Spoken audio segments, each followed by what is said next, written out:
this is Mahima. Artificial intelligence is everywhere. It's no longer a side conversation. It's in the boardroom, it's in headlines, it's in policy debates. And we are not evolving for AI. We are being rewired by AI. And that's the difference now. The way we work and govern, the way we design and we think, it's no longer a thing of future. And we were discussing this in the last session. It's a very active force reshaping the whole world. Organizations are looking at this technology in different ways. How they can be more close to the customer in terms of customer intimacy. How can they drive operational efficiency? How can they unlock new business models? I mean, these are the different lenses via which organizations are evaluating, making decisions on how to use and make progress in this area. And therefore, the question is, who is shaping the rewiring? Who is making decisions, embedding values in the very system that will take decisions on our behalf? And therefore, welcome to AI by Her. This group today talks about different women leaders shaping the AI transformation in India. We do have policymakers, we have enterprise leaders, we have entrepreneurs who understand for a sustainable advantage how do we pair the intelligence, the advanced intelligence with a responsible and more inclusive leadership. So therefore, the future of AI will not be just defined by the technology, but future of AI will also be defined by who leads it. With that, I would now like to invite Ms. Kavita Bhatia, Chief Operating Officer, India AI Mission, Ministry of Electronics and IT, Government of India, for a special address. Thank you, Vicky, for inviting me. I hope I'm clear. Audible? I hope I'm audible. Yes, ma'am. Okay. Thank you, and I'm really sorry, extremely sorry for not being in person, but this topic was so important that I could not miss the opportunity to be at least with you in virtual. So today, as this has been already mentioned by Mahima, that we are at the frontier of an AI-driven world. One thing is very clear: the future of AI must be inclusive, equitable, and be led by diverse voices. At the heart of this transformation, there is a very important and a growing leadership of women in AI. Across India as well as across the world, women are shaping how AI is understood, built, deployed, as well as governed. So which means that they are not just participants of this revolution, they are architecting the whole revolution. In India also, we have seen many women leading this mandate in a very responsible and impactful manner. And as a part of India AI Mission, I have had the opportunity to work with such women leaders who are forefronting the AI innovation as well as governance. It also gives me an immense pleasure to inform you that as per the latest Stanford Vibrancy Index 2025, we have the highest relative skill penetration for women, which is 1.9. We are ahead of US, which is 1.7. So which means that a lot of women in India are coming forward, and I think AI is the right field in which they can show their caliber and competence. So while we are celebrating these achievements, we need to also very clearly recognize the reality. Globally, women make 22% of AI professional, and at the senior level, we have less than 14%. In this gap, it's not the reflection of capability, but also shows that the systematic low women participation in these 10 roles. But I think in the area of AI, all the women would get an extraordinary opportunity to show and change this system. When women lead in AI, We see that the solutions will be more empathetic, inclusive, and better aligned with the social needs. In fact, there are a lot of studies which show that when diverse teams build AI models, and if it is being led by women, we have the solutions which are not only ethical but also technically a good solution. So AI leadership must be intentionally technologically gender inclusive, which means that it was also mentioned by Shweta in the previous session that skilling, partnership and incubation are the three most important areas which we need to look into. And so that the AI women can be leading AI research, products and policies. You all must be aware that India AI Mission has been approved in March 2024. It has been designed to democratize AI access, build talent pipelines, and support impactful solutions. In fact, we have the skilling pillar under which we give fellowship to UG, PG, and PhD. And in fact, we also give an opportunity for the women students to come forward and take up AI research by giving them a fellowship. And I'm very happy to tell you that in the PhD fellowship, 70% of the applicants are women, which means that women are now coming forward in the field of AI. Also, we have another pillar, which is application development, where we are creating pathways to nurture and recognize women-led solutions. We have done a lot of hackathons and challenges, and we have also supported women-led teams in the cybercrime hackathon as well as hackathon for mineral targeting. We have also identified 30 solutions in the field of healthcare, agriculture, governance, and assistive learning, where many of the teams are led by women, which show that the leadership across these sectors is being also taken up by women. We have also a foundation pillar where we have supported 12 12 teams to develop the Indian foundation model, and I'm very happy to mention that out of the 12, 2 are being led by women team, which also signals strong representation in the deep tech and the frontier research by women. Lastly, in the lead up to the AI Impact Summit, which was hosted, and this is also road to the Impact Summit in February 2026, we are launched several initiatives with gender inclusivity as well as active participation as the key focus area. And also, Sarika was also mentioning that they will be also announcing some of the women-led initiatives during this time. We have also launched AI for Her, which we have closed, which is a global impact challenge led by a women team, which is in partnership with NITI Women Entrepreneurship Partnership, and this will be actually showcasing women-led solutions, with which we will be providing pathways for reward, incubation, market access to these women innovators.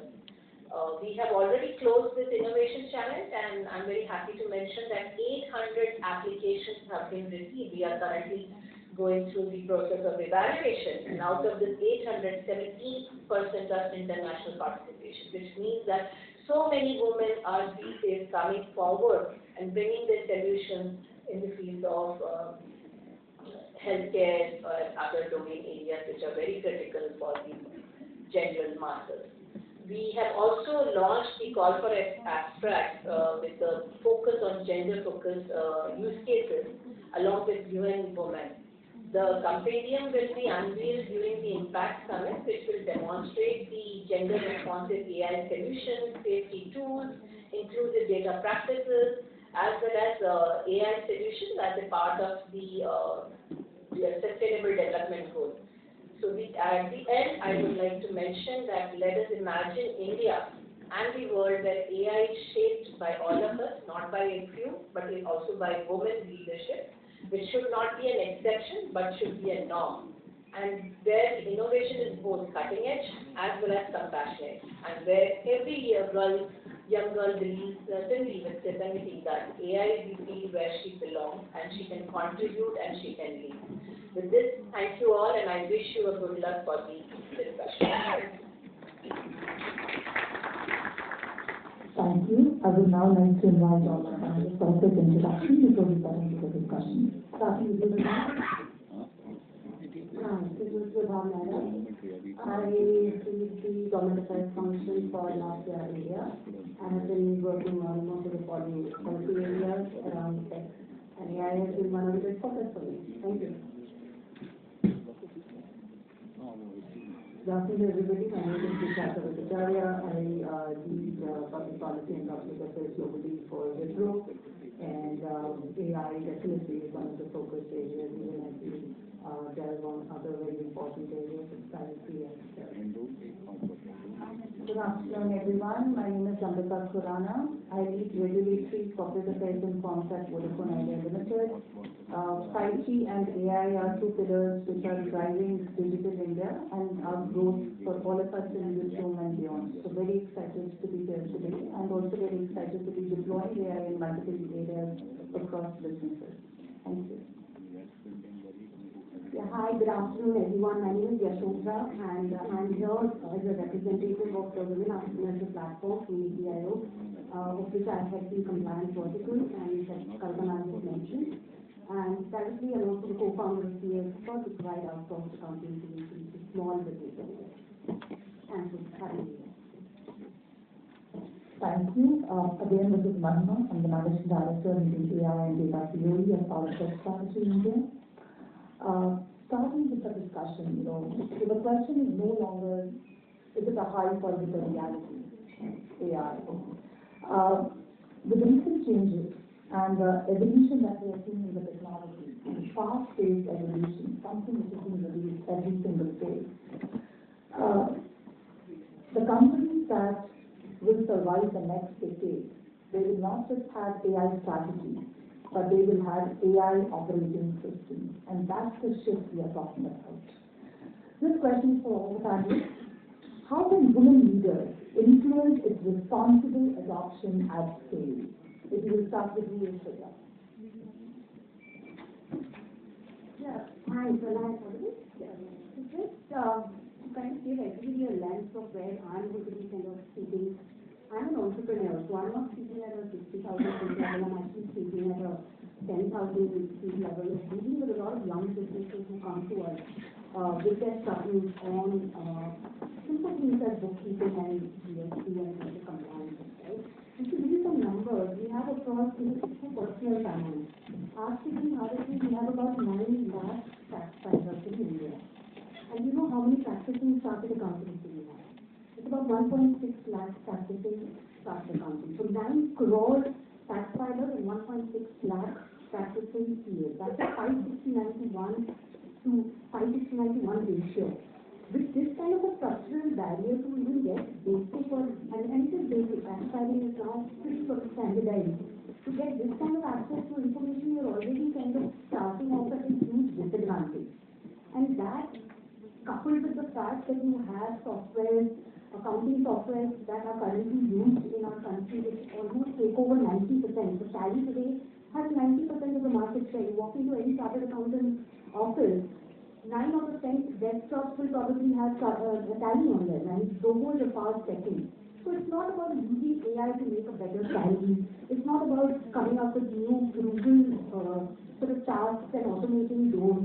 But it's about including AI at the most basic level of including the unglamorous, like making the unglamorous job fancy.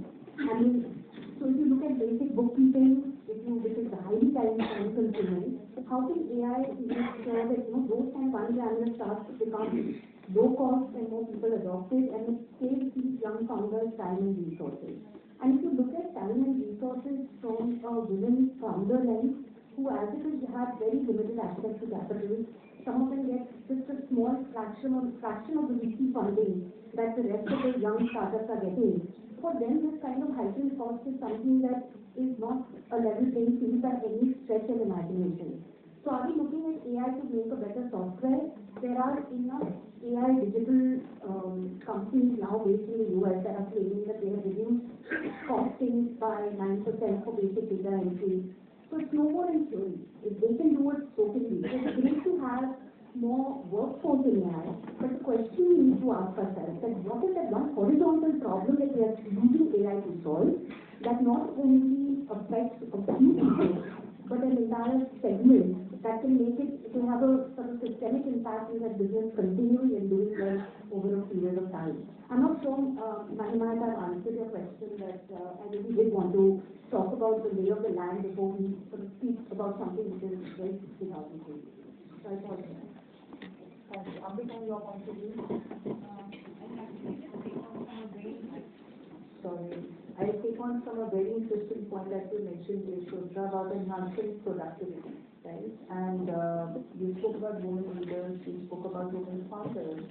I think we all end up deploying AI very quickly when it comes to cost optimization or enhancing our sales goals, or in my sector, just enhancing the network, where we really deploy AI into for optimizing the network and enhancing the efficiency.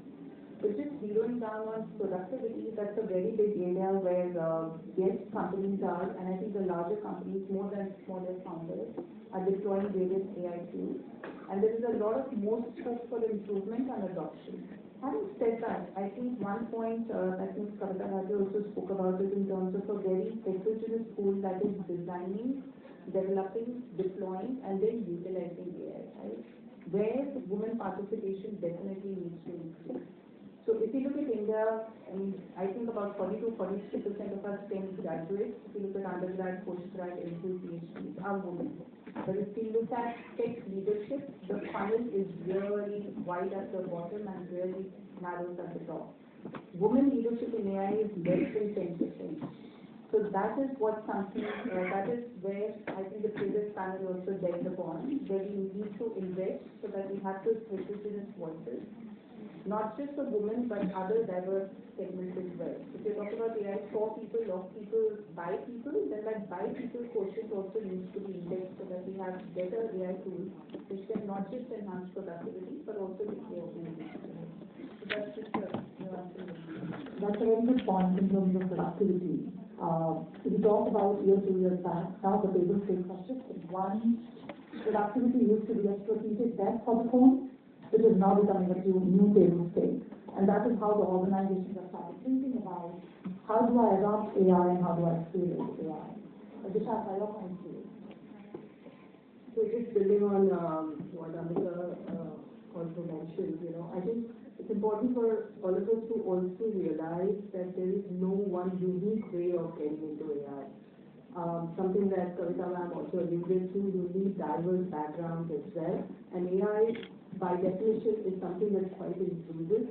Even as Wipro and we build our teams and our, pipeline, we look for diverse backgrounds. And I think that is very heartening. And I think everybody in the room should actually look at AI from a perspective that, there is no one unique way to take your part.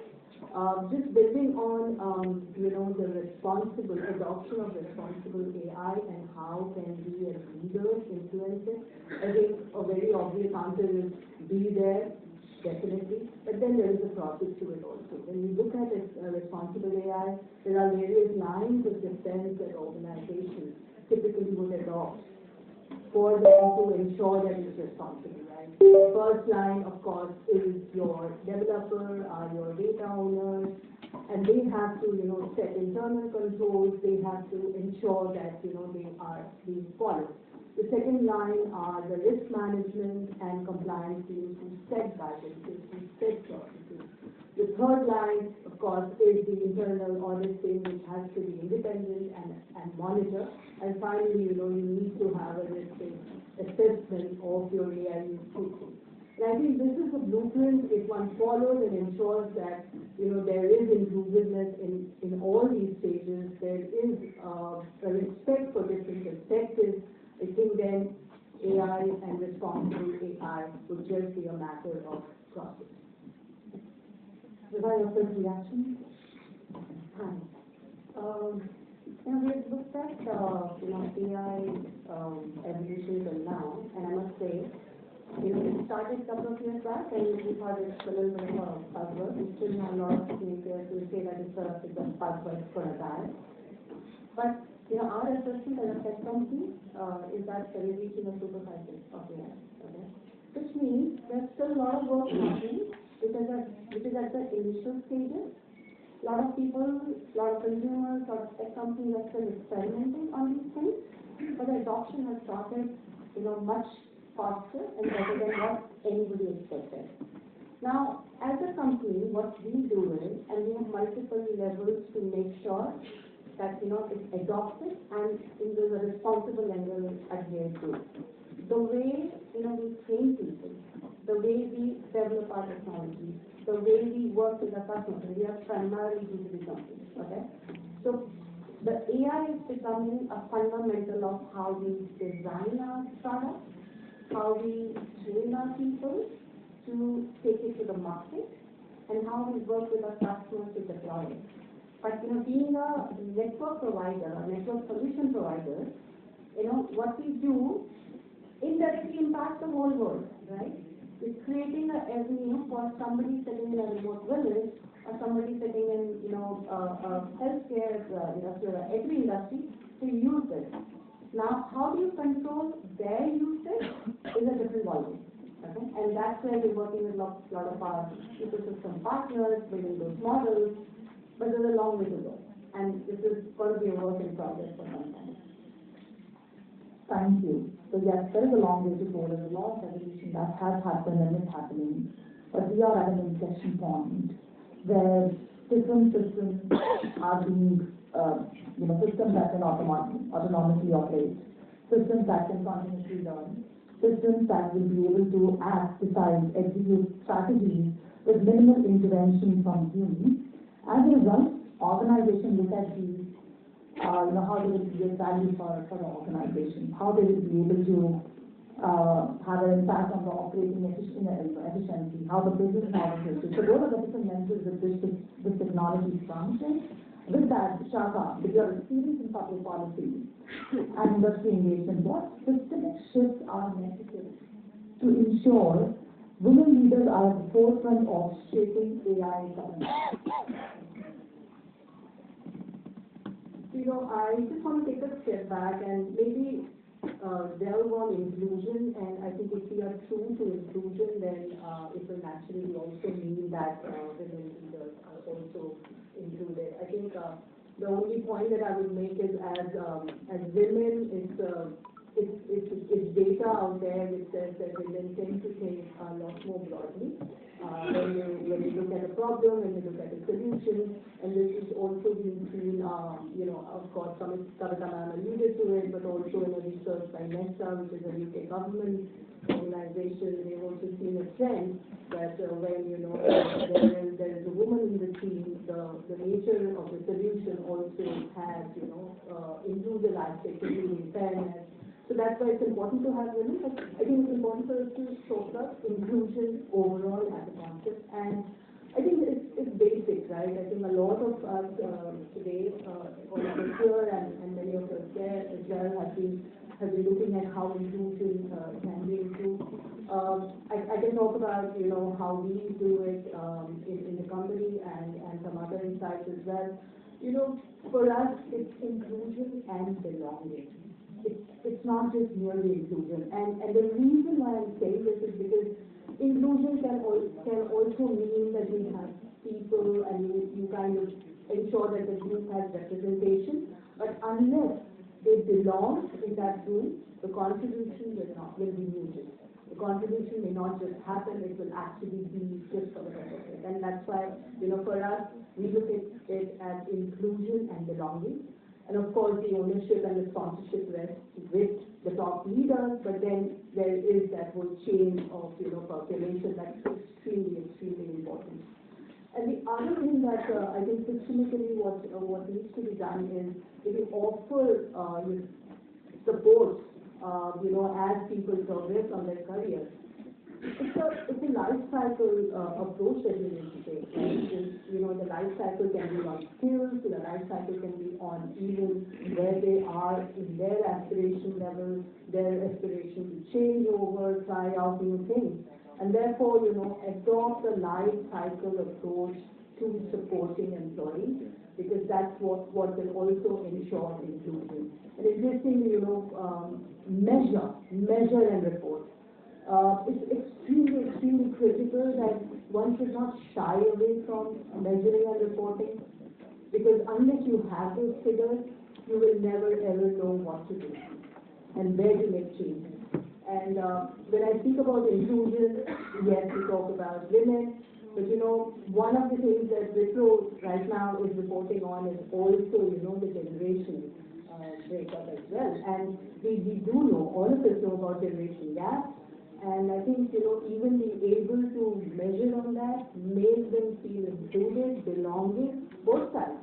You might have a millennial who is feeling left out because of this whole buzzword. I think all of that becomes extremely critical. These are small changes that will happen over time. Companies will of course be at various stages, but I think one needs to keep a watch, measure, report, and change. Thank you. So then talk about few aspects in the beginning. But as a founder, a solution provider, how can AI be leveraged to make business services more inclusive for us in that? I think the biggest problem is, and I really like what Vishaka in fact said about, creating a sense of belonging and having a annual, just a monitoring and evaluation at the base of everything that you do, because you should only fix it. So first, before I answer your question, I just want to tell Vishaka that I totally resonate with what she said. I think just democratizing access to information for founders is very, very important. Because when you grow, then your scale of complexity is not linear. You don't know that when you're going from a 100 crore company to a 500 crore company, or from a 20 crore company to a 100 crore company, the mammoth change in regulatory compliances, whether it's legal, whether it's financial, is huge. And nobody is prepared for it. And you earlier only had a few top elite firms who were giving you this kind of advice. You had to hire lawyers, you had to hire consultants, you had to hire very expensive teams who could kind of tell you how to go and make that and grapple with this stuff. But one of the things that AI has done and made it more inclusive is by giving access, democratizing that information, democratizing that access and removing that information asymmetry. The other thing that I've seen that AI can do, and as a female leader, I think that's very critical, and in fact WC has a published report on it, is the power of mentorship. Mentoring is something which is highly a one-to-one mentoring model. It's not a scalable model, right? We need mentoring at every juncture. When Vishaka spoke about lifestyle training, how do you come back into the workforce after taking a 6-month sabbatical? It's something that requires a mentoring. If something is not worked out, it requires mentoring. So AI will make that mentoring a lot more accessible, to become scalable, and that is another opportunity that I've seen AI take a very integral role in. Imagine a tool out there that's not just telling you कि आपको क्या करना है, but there is a tool out there that tells you कि आप कर रहे हैं या नहीं कर रहे हैं. So that little one kind of changes everything. So it's not about building an AI chatbot for her. Okay, let's create an AI accounting chatbot. Ask this chatbot anything and we will give you something in a fake form. No, that's not what we're doing, right? Like, it's about really solving the problem, which is a horizontal problem to solve for gender in general and frankly for all underrepresented communities. So I think these are a couple of areas that would be very well said. Vishaka, taking up the point that you mentioned, inclusion and belonging. Ambika, question would be to you that how the different inclusion frameworks, create real pathways, not just in participation, but how to lead AI and digital transformation in India's infrastructure sector. I just shared a simple data point. This is from GSMA's 2025 report. There is almost an 18.5 percentile difference of mobile ownership between men and women in South Asia. And we don't have India numbers, but I'm sure it's larger. Right? So even if I look at a 20% difference in terms of mobile ownership, that's where we are just cutting off that 20% of population from access to the latest technologies we're talking about. We've spoken about human leadership, we've spoken about AI design, about the heterogeneity needed there. But I think a simple result that needs to happen begins with access. don't have access, that again is a kind of a distinction. The second component, and because I come from the telecom sector, just like to highlight, is about 2G and 4G access, right? So India still is struggling with a very heavy base that is not really accessing data. We are talking about digital India, and we are talking about digital India contributing to almost 10% of our, national growth and GDP.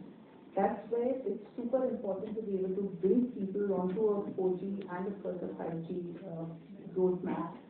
And just coming back, providing that simple access either through some government schemes or through some kind of offerings, which obviously industry, academia, governments can partner for, would definitely bridge that divide. Right. So just coming to the telecom sector, I think there's a lot of AI deployment, especially on the network piece, and we'll talk about that. That's extremely fascinating. It's in terms of designing self-operating networks to find where the faults are. We're talking about networks that connect, in my company, I wrote about 5 lakh sites, which are 5 lakh visiting towers. So how do we optimize them? How do we detect faults? How do we do auto-healing capabilities? And then a lot of AI deployment for fraud detection. So all the potential scam messages that we get from various telcos, be for calls, be for messages, very intensive AI deployment to ensure that subscribers are safe, they are more empowered, they know which calls to take, what not to take. So AI as a tool is really bringing about a lot of difference, not just in consumer convenience, but also in terms of consumer security and safety. And again, I feel that the more we can bring women to have that kind of access through the right devices, through the right technology, they will also be safer and be able to leverage all the investments that are happening. Great point. The next question will be to all, and we have to answer in one line. If you were making an AI decision today at the board level, what would you prioritize? And Vibha, let's start with you. One line. If I was a board member and I have to prioritize, let's say, AI, I will make sure that everybody, irrespective of the role which they do, understand the nuances of AI and the depth of AI. Okay? Whether I'm a public policy person, or my friend is a sales person, or somebody is developing, or somebody is in HR, they need to understand what it means, what AI can do. And every one of us can reap the benefits of AI, and most of my panelists have talked about it. AI is also a resource. It's going to be with us in every function, supporting, enabling, making our lives simpler, but in that, in a little bit of a controlled environment which we can control, and let AI not control us. So, sorry, more than one line, but thank you.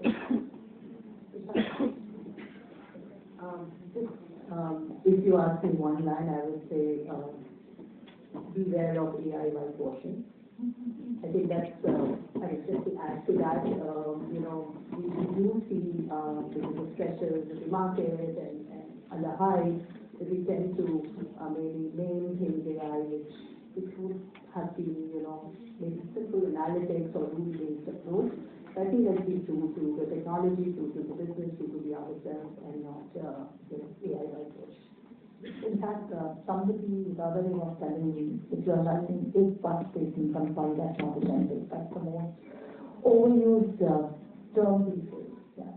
But, Ambika, your reaction. One priority at the board level. Prioritize design and development where it matters most in terms of consumer connectivity and safety. Yeah, if I could sum it up in one line, I would say that target the base of the pyramid in every way, so whether it is solutions, audience, because if you can address anything for the base of the pyramid and you crack that, then everything that is built on that pyramid is going to be breaking down. Vibha, Nokia has announced a strategy to Indian AI in reorganizing around AI-ready network and cloud infra for both by 2028. So what concrete deployment lessons or ecosystem partnerships do you think will help you in terms of scaling AI in your sector? Yes, thanks. And this is a topic question. I'll build on what Ambika spoke about, because I think we are in the same industry. The way this whole technology shift has happened from let's say 2G to 5G today, and we are hoping that 6G is not too far away. Okay? There's a way, you know, the technology has seeped into this. We saw, you know, pure voice calls moving to, you know, content heavy, you know, communications.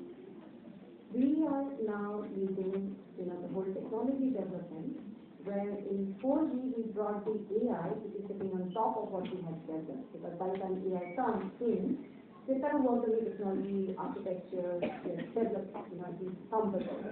Okay? So looking at AI native, you know, solutions, to be coming with 6G. It's going to change the way solutions fit. It's going to change the way deployments happen. And it's going to change the way consumers use it eventually. Okay? It's going to have, you know, the inbuilt security features, the scaling features. You know, Ambika spoke about, you know, how do you make sure that everybody has the right access and right control. Okay? It's going to leave somewhat up to 2G users today, and I resonate with her completely. We as a nation need to do something about it. And it's not this industry which can you know, kind of bridge the gap. We're working very, very closely with government to make sure that segment is about 200 million people physically in the state. It's a lack of affordability, devices, the network, and multiple things. Okay? Just a comment on the partnership. We announced a video partnership very recently. We firmly believe we are in the super cycle of AI. Partnering with the best of the breed to bring, you know, some of these AI native RAN solutions. 28 is the time when we feel we should be able to cater to 5G advanced solutions as well as going forward 6G.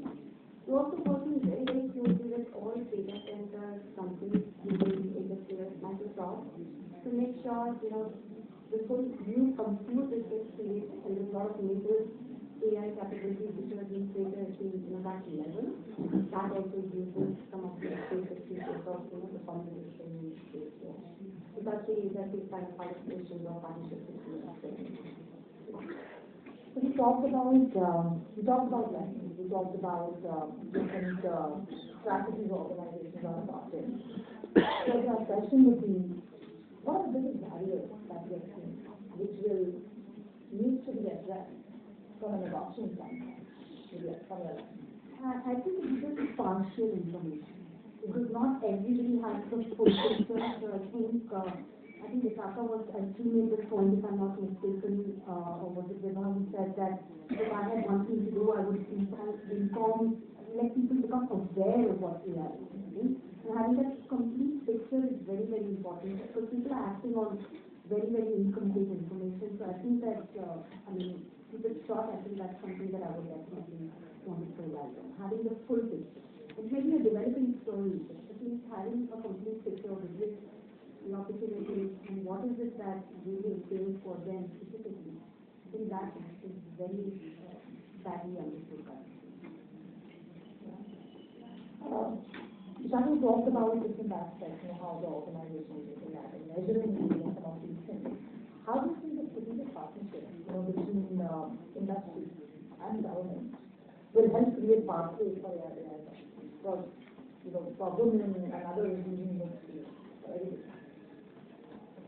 Yeah, so wonderful question. I think, you know, Kavita and other remarks also was referring to some of these things that they are doing, which is to hackathons and challenges and, you know, specifically creating pathways for women to participate. But, you know, there's 3 or 4 basic things that one needs to do. You have to invest in creating a pipeline and increase the pipeline, you know, whether it is, and again, you know, AI is something that you can, there is no one unique way of getting into AI. You can have different backgrounds. It's not as if you know, people have to be STEM students, even STEM health, but that doesn't mean you have to have a PhD. So I think that makes it so much, you know, inclusive by nature. But yes, you know, you have to invest in creating a pipeline, and companies who are looking at, you know, employability in people. I think we, as with government, can really partner and shape some of those programs. The second thing is, you know, one needs to mentorship has been spoken of, so I'll not really get into that. But you know, we have seen